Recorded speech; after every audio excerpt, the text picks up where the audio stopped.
Таткото на Вања е вмешан во убиството на својата ќерка. Човекот кој пукал е во бегство.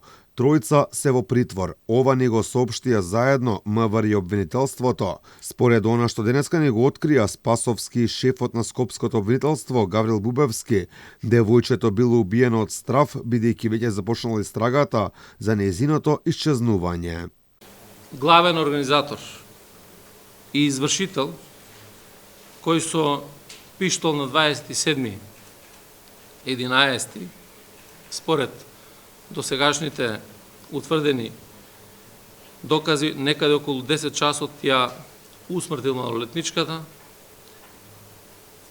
исплашен од доказите кои што може да дојде полицијата на веќе започнатата истрага веднаш после првата пријава за тоа сторено кривично дело. Она што е проблематично е што можеби истражните органи се уште немаат конкретни материјални докази, односно тие биле обезбедени согласно исказите на осомничените, а во понатамошниот период ќе се барале другите докази, ни соопшти Гаврил Бубевски. Тие искази се поврзани со материјални докази и тука нема бегање. Значи, тие искази одговараат на она што е пронајдено.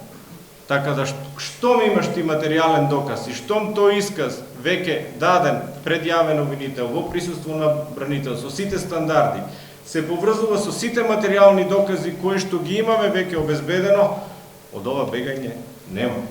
Министерот за внатрешни работи вели дека не чувствува лична одговорност за овој случај, кој, како што кажа, бил изолиран и не представува закана кон јавната безбедност.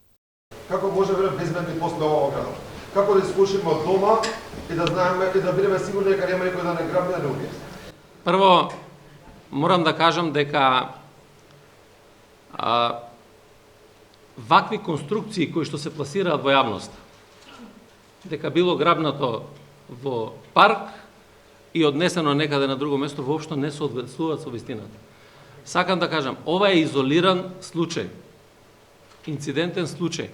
Се зборуваме за две убиства, две исчезнувања во неколку дена поврзани, од која што едно пак ќе повторам во центар на Скопје. Еве, дали ве како министер би поднел оставка по морална одговорност? Нека обвинен може. Јас одговорив на ова прашање. Малата Вања била киднапирана со автомобилот на убиениот 74 годишен велешанец. Убиство извршено од истите петосомничени. Неколку дена пред да биде киднапирана Вања, пошто трагично заврши нејзиниот живот на само 14 години. Според она што беше официјално соопштено, велешанецот бил убиен поради долг од 500 евра, а неговиот автомобил бил искористен за убиството на Вања.